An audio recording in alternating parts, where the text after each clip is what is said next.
Assalamualaikum teman-teman, semangat pagi dan salam sehat.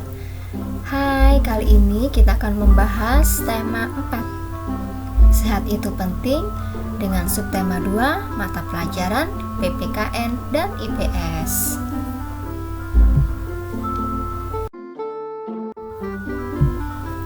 Setiap warga masyarakat memiliki tanggung jawab di lingkungannya.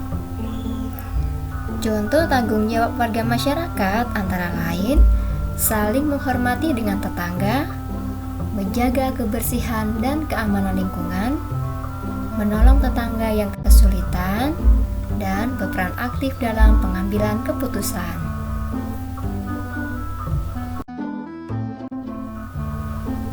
Pengambilan keputusan bersama dalam masyarakat Indonesia biasanya dilakukan dengan cara musyawarah untuk mencapai mufakat. Namun, jika kata sepakat tidak tercapai melalui musyawarah, maka dapat dilakukan pemungutan suara atau voting. Pengambilan keputusan dapat dilakukan untuk menyelesaikan beberapa masalah, misalnya memilih ketua RT atau RW dan menentukan jadwal kerja bakti atau siskamling. Sebagai seorang siswa, kalian memang belum memiliki hak dalam pengambilan keputusan tersebut. Namun, kalian dapat turun berperan aktif, contohnya bergotong royong menyiapkan tempat musyawarah, mengamati jalannya pengambilan keputusan, dan membantu menyiapkan makanan dan minuman dalam kegiatan musyawarah. Selain di masyarakat, sebagai siswa, kalian juga memiliki tanggung jawab di sekolah. Contohnya, belajar dengan tekun, menjaga kebersihan sekolah, mengikuti upacara di sekolah, dan berperan serta dalam pemilihan ketua kelas.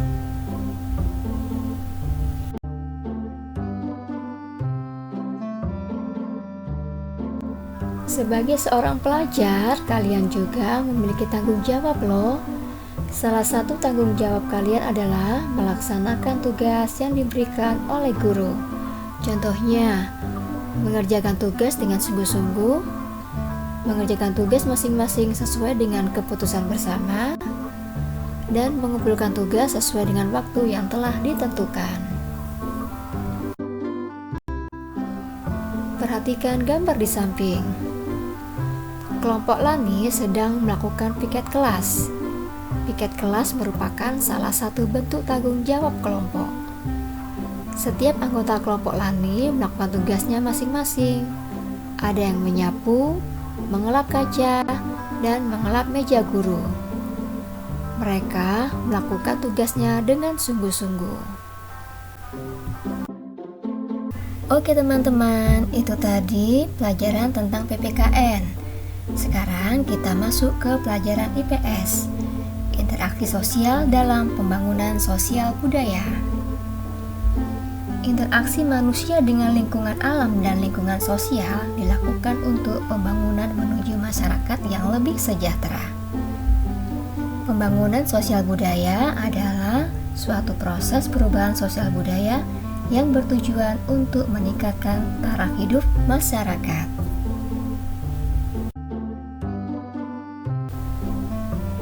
Pembangunan sosial budaya dilaksanakan di beberapa aspek, antara lain aspek bahasa sebagai identitas bangsa, aspek adat istiadat dan tradisi, serta aspek interaksi dengan alam.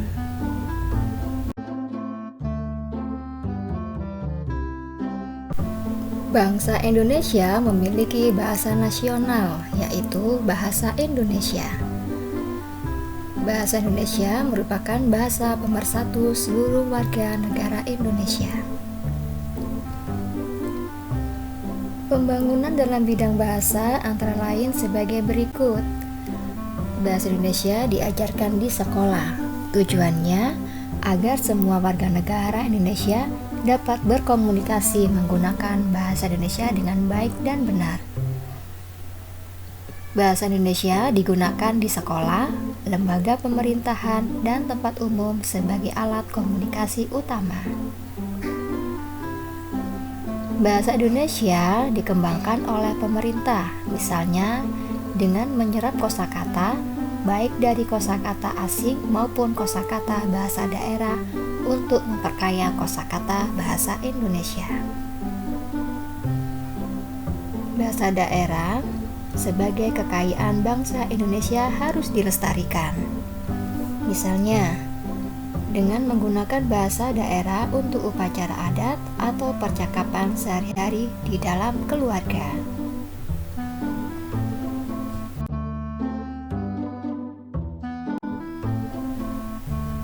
Dalam adat istiadat dan tradisi, terdapat norma-norma yang mengatur perilaku masyarakat di suatu daerah. Misalnya, tata cara upacara pernikahan, tata cara pemakaman warga, serta tata cara menghormati orang yang lebih tua atau yang dituakan. Pembangunan dalam aspek adat istiadat dan tradisi antara lain melestarikan adat istiadat di suatu daerah, misalnya melakukan upacara adat sesuai dengan tata cara adat tersebut, melaksanakan norma-norma yang terdapat dalam suatu adat istiadat, misalnya warga masyarakat yang lebih muda menghormati orang yang lebih tua. Seseorang akan diterima sebagai warga yang baik apabila mampu menyesuaikan dan melaksanakan norma-norma tersebut. Pembangunan dalam aspek interaksi dengan alam. Manusia memanfaatkan alam untuk diolah dan digunakan untuk memenuhi kebutuhan hidupnya. Pembangunan dalam aspek interaksi dengan alam antara lain, yang pertama, mengolah sumber daya alam. Yang kedua, membangun sarana dan prasarana untuk masyarakat dengan tetap memperhatikan dampak lingkungan agar tidak rusak. Pembangunan dengan memanfaatkan sumber daya alam harus disertai dengan pelestariannya juga, agar ketersediaan sumber daya alam tersebut tetap terjaga. Hal ini bertujuan agar pembangunan tetap berkelanjutan.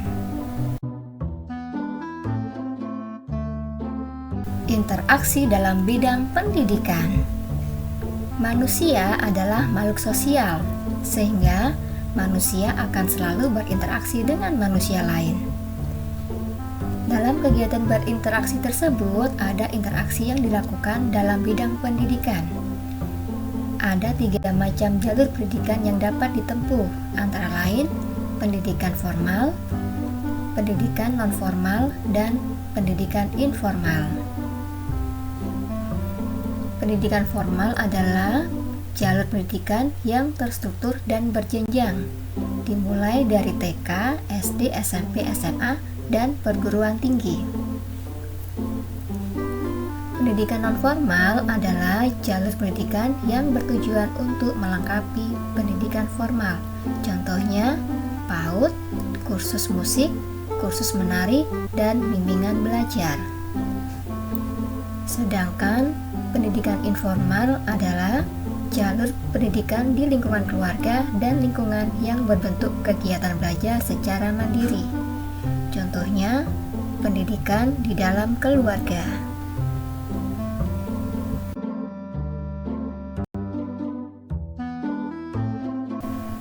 Berikut ini adalah 4 macam interaksi siswa dalam bidang pendidikan. Yang pertama, interaksi siswa dengan siswa. Yang kedua, interaksi siswa dengan guru. Yang ketiga, interaksi siswa dengan sumber belajar. Dan yang keempat, interaksi siswa dengan lingkungan. Oke teman-teman, sampai di sini dulu ya pelajarannya. Nantikan video kita selanjutnya. Dan jangan lupa subscribe ya. Wassalamualaikum warahmatullahi wabarakatuh.